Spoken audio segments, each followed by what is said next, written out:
One of the message I usually share with a lot of women that I meet is that when you are making a decision of whether you want to continue working, stay at home, or be a mompreneur, at any point in time, you have to really know what it is that you want for your life stage. It's very easy to be influenced by what you hear around you, but ultimately you know yourself best. You know your own family, what works best.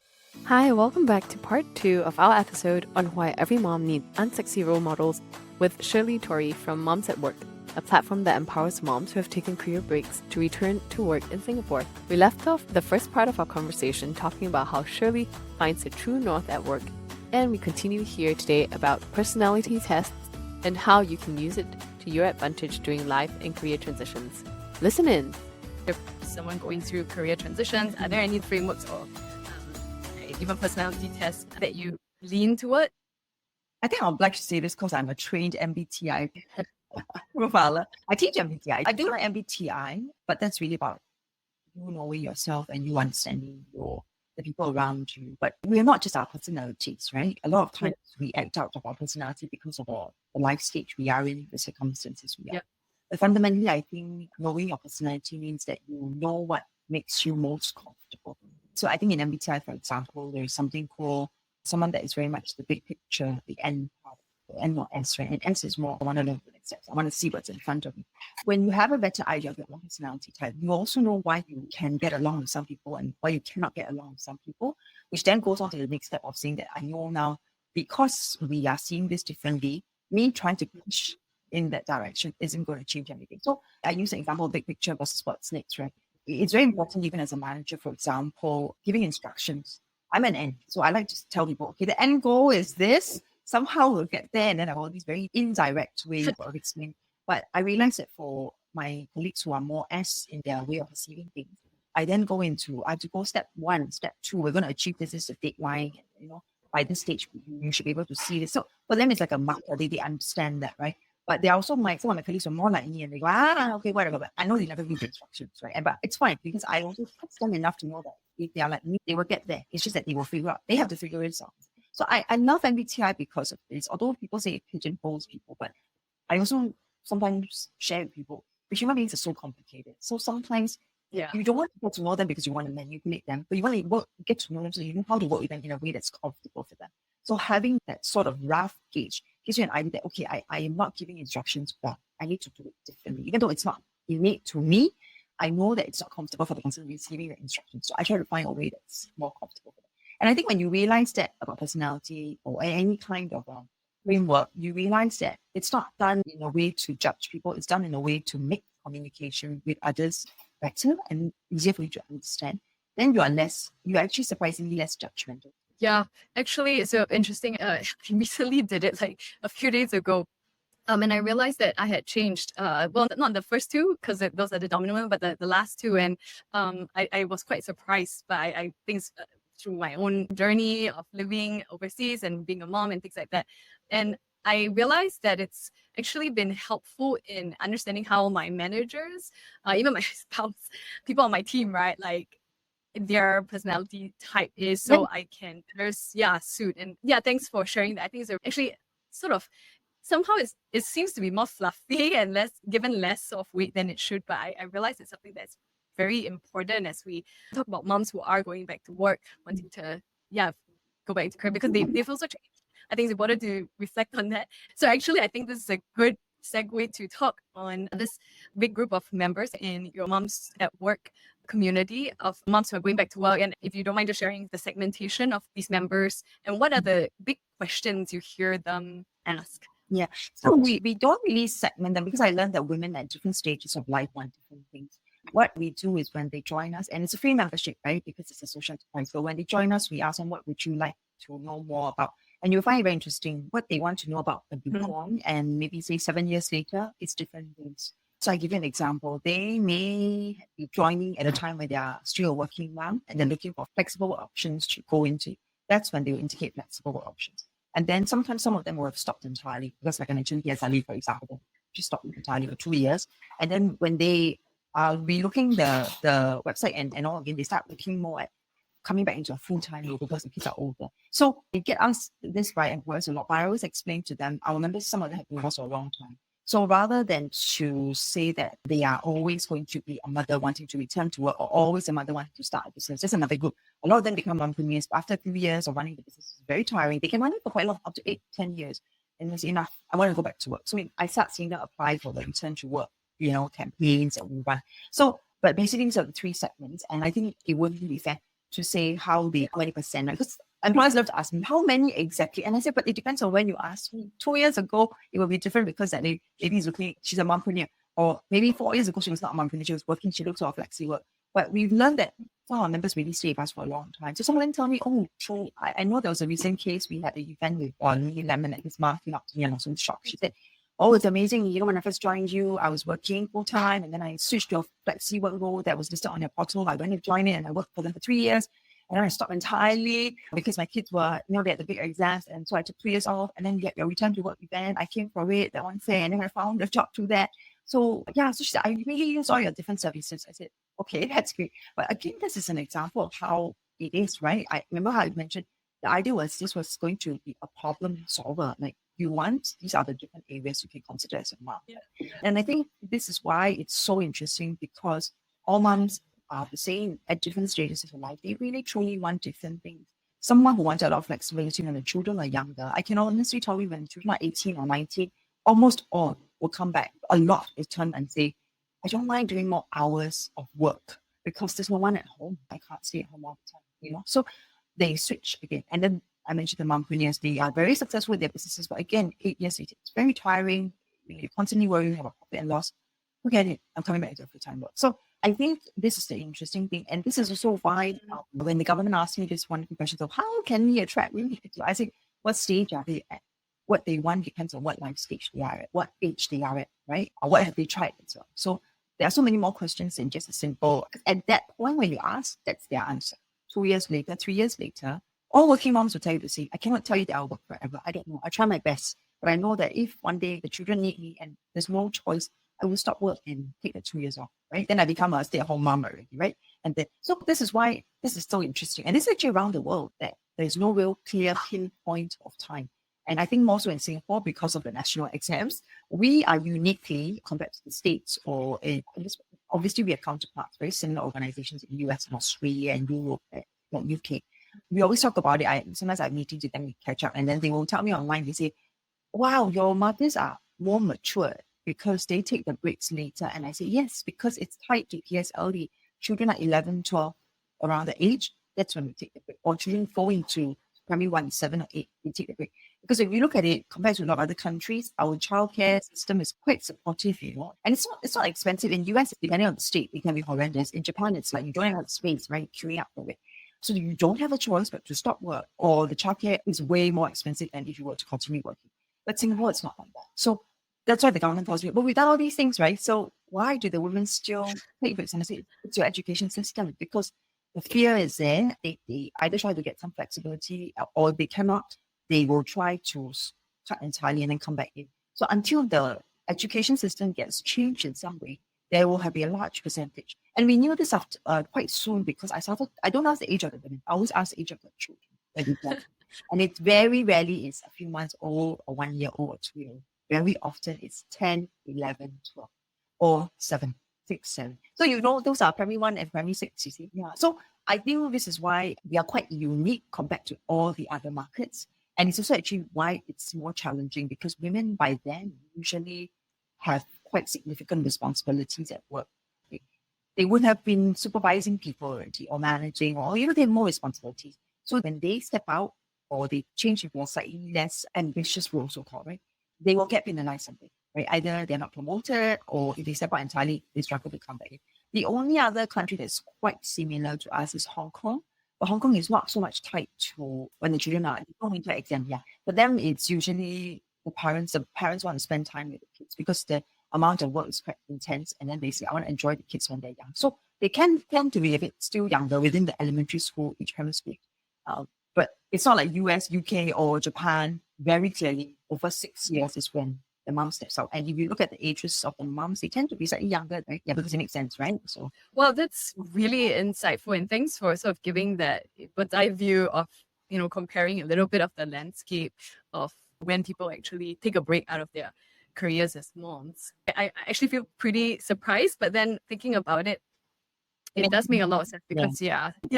I guess because I have young kids, people do want to be around for the younger years. But what I've also heard from other people where like actually it's more of when they're in their primary school, you might need to take more time off because they are around in the afternoons. Yes, and the working moms really feel it from the children. You would think that in primary schools it shouldn't be, right? But they are around in the afternoons. The schools will contact you when the homework's not done. Okay, it's always about the magic of primary school WhatsApp chat groups. It's scary, it can go off non-stop with a lot of queries and teachers are contacting you. It's a whole different world. Once primary school starts, and I never thought it would happen to me. I was quite confident. And when it came in, I thought, whoa, wow. It happened every time. I think it's not going to happen to me. It does. Like when PSLE came around, I said, it won't happen to me. I won't be caught up in all the words I checked. But it came. So my point is that I think that's where, remember what I said, the pressure comes. The pressure doesn't just come from the fact that the work is tough or, the kids need you. But you start to see that, hey, I don't know when my kids are having a test. They're clueless. My kids come back. Later on, she calls me and says, well, he hasn't done his homework for the last 3 days, for example. And I see this to this very day on my son, as he was in primary 1 and all that. I saw that on the WhatsApp chat group. Some of the parents are really clueless about it. And you can see that, you can almost see it and tell it just from their responses. And then after a while, you can tell, okay, some may just stop work entirely. So it's a combination of factors. It's not about the situation. It's just sometimes the mom decides that this is for the good of my child. I want to do this. And then there are also others who start to realize that the primary school years are actually quite formative years. Is when the bonds are really built as well, right? So you have cases like that as well where the parents are a bit older, they realize it, they recognize that it's the best age to be with their kids, so they will step up as well. So I think the situation is different, but on a broader level, you see how the national education system and all that impact on when the parents feel the stress. Yes. Wow, thanks so much. I know that you all are also going to new markets, right? Yeah. Japan and is that Hong Kong? We've been in Hong Kong, for some time now. Then Japan, it's very new to us. And Japan is, wow, it's really tough. But I think it's interesting because I really took it on partly because we had clients who wanted very much to go into the market and they came to us, corporates or companies, and they said, could you partner us? And we said, who would do it? But it's mind-boggling because it's really where structurally there is no support. And I mean that because if you look at Singapore, childcare is affordable. The nature of our country is small. So even if you didn't want to trust childcare, you obviously have grandparents who are nearby. They're not too far away, right? I mean, I know moms who complain, I drive 1 hour to my mom's place, but you think about it, you're like, wow, in the US, it's a different state, right? You don't see them except for Christmas and once or twice a year. And in Japan, it's the same. So that's a problem they face.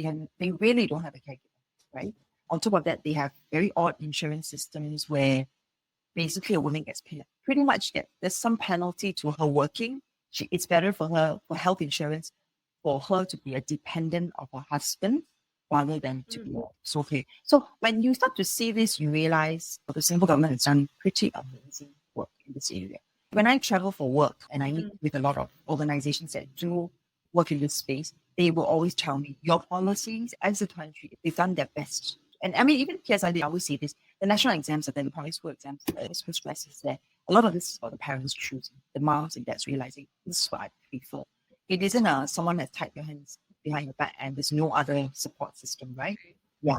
And of course, having helpers, that's a huge one. It's talked about so much in Japan, it's talked about so much and that's why Hong Kong was very similar to us. When we first went into the market, it was interesting because it was so much about choice. They were choosing to, because of the very fast pace of life, and they felt they're missing out on the children's development. Did they have the option for grandparents? Yes. Did they have up to the childcare? Childcare, not so much, but helpers, domestic helpers, all this huge. So I think it's fascinating because when I am talking to US counterparts or UK counterparts, they have no idea what I'm saying. And I share all these things and they go, oh my God, we need this, right? But this is nationwide and it's so hard to implement in the States, right? So I think this is why it's very interesting.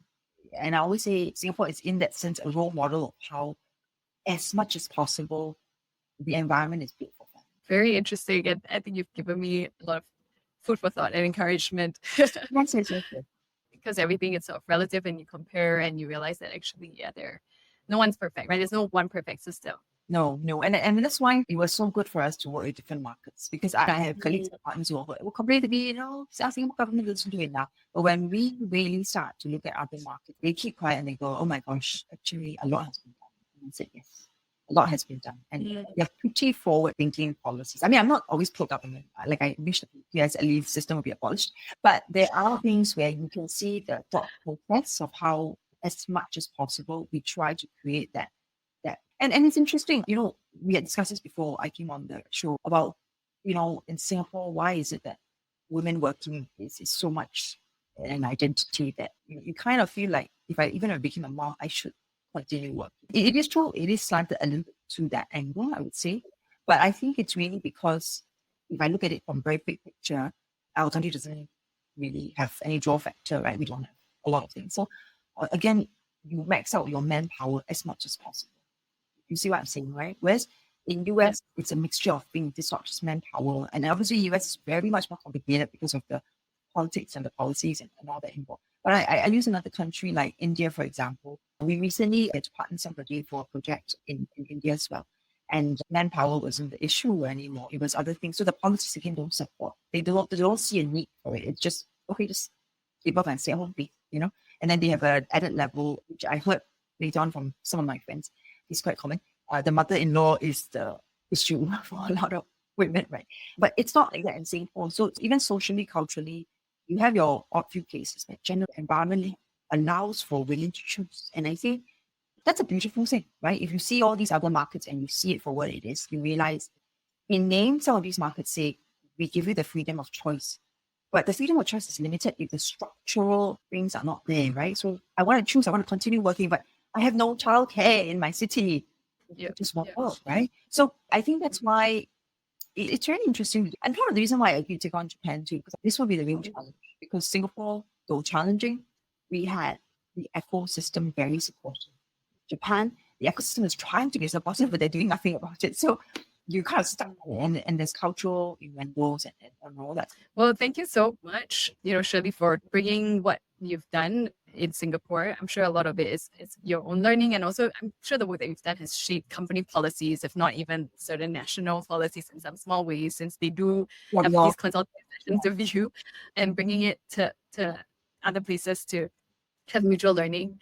Yeah, as we close out here, Sher-li, would love to have you share one message from your learnings of the moms that you serve. What do you want to bring to our listeners? Yeah, and I'm thinking about something you spoke to me earlier about the happiest mothers you've observed. You can speak to that. Yeah. So I think one of the message I usually share with a lot of women that I meet is that when you are making a decision of whether you want to continue working, stay at home, or be a mompreneur at any point in time, I think you have to really know what it is that you want for your life stage. It's very easy to be influenced by what you hear around you, right? But ultimately, you know yourself best. You know your own family best as well, what works best. And I also often say this, nothing lasts forever. So what I mean by that, if, for example, you feel like, oh, you're trapped at being a stay-at-home mom, or you're trapped at being a working mom, it doesn't last this way forever. The children do grow up and the circumstances keep changing. So rather than be more caught up in that whole sense of hope and stuff, think of it as it's temporary. There may be something else that's like change along the way. And it's not about what other people say. It's not about whether you judge me as whether I'm a good mom. In my opinion, whether you are stay-home mom, working mom, flexi work mom, mompreneur, don't want to do anything mom also can. But at the end of the day, you're doing the best that you can as a mother, right? So you cannot let other people shape your identity as a mother, as a woman. And I think that's where it's very important to think through exactly what it is that you want, think through exactly what your current situation needs from you. And I repeat again, the needs aren't forever. The children will grow up at some point where they really don't need you around as much as you want to be around, right? So the question then becomes, at that point in your life, what is it that you want? What is it that you need? Is it about forming that bond with the children? Is it about having that bond to a certain extent, but also having a different identity outside of caregiving? These are questions you have to ask yourself first, right? And I always find that women like to talk about it, ask a lot of opinions. It's great, but sometimes you get shaped too. You hear what other people go through, you think, oh, I want to be like that too. But we don't need to be like that. You know what works best for you. One of the things I hate getting asked, which I'll be honest about, is, do you think women have it all? I hate that question, to be honest, because to me, I don't have it. yeah, and it's a really unpleasant question because I think none of us have it all. Depending on male, female, young, you don't, right? And the better question then is ask yourself, at this point in my life, are all the different areas in my life balanced in the way I want it? Again, your own definition. Maybe at that time I'm spending more time with my children. At that point I'm spending more time at work. At that time I'm spending more time with my parents. It doesn't matter. You'll know best and you have to make peace with that. Because if you don't make peace with it, you will never have it all. And with all is that meaning. And more importantly, you're always constantly searching, right? For that elusive myself moment. I don't think it works, right? So know where you are at, ask yourself the questions, what can I shift to adjust such that I feel more balanced? I feel like I'm touching base with all the areas of my life. And not keep thinking, how does she do it? How does she do it? It doesn't matter. It's you. Could be your spouse, your work situation, your boss, right? Your colleagues. So it's just what you are. You deal with that and you work with that in that situation. Thanks, Sher-li. Yeah, another way that I've heard it put is also that these trade-offs might be difficult on the onset as you think about it, but it's actually a kind of function that lets you decide and make decisions to see how you show up in the world or who you are. It really reveals your values. And so, which is a very hard question to answer when you think about it. I think that becoming a mom, one of the challenges, I'll just add this, is you finally have a mirror in front of you and you have to deal with your own strengths and your weaknesses and the things that you sometimes don't want to think about, right? All your life. Sometimes growing up, no matter how strong and amazing we are as people, there are things that you manage to dodge because it's a painful topic for you, right? But when you become a caregiver and you have more responsibilities, that's when you say, now I have a chance, right, to think about it. And I think I shared this before as well. I said, motherhood is therefore really a chance for you to decide how much of a better person you want to be. You can always choose to just stay, right? But the question then becomes, is this what it is? Or do you then want to relook some of your values that maybe worked for you before, but really not now? Or have you forgotten a very good value that you always cherished that now you're forced to settle again? So it's this mirror that really reflects back on you, whether it's parenting, whether it's making the work decision. Yes. Oh, big yes. Well, thank you, Sher-li. Yeah, thank you for having me. Thank you for listening to Make It Work, where we uncover inspiring stories of modern working mamas in Asia who have redefined their careers whilst putting family first. Please help others discover the show by leaving a review and rating on wherever you get your podcasts. Don't forget to follow us on Instagram, LinkedIn, YouTube, and TikTok. Meanwhile, here's to you, making it work.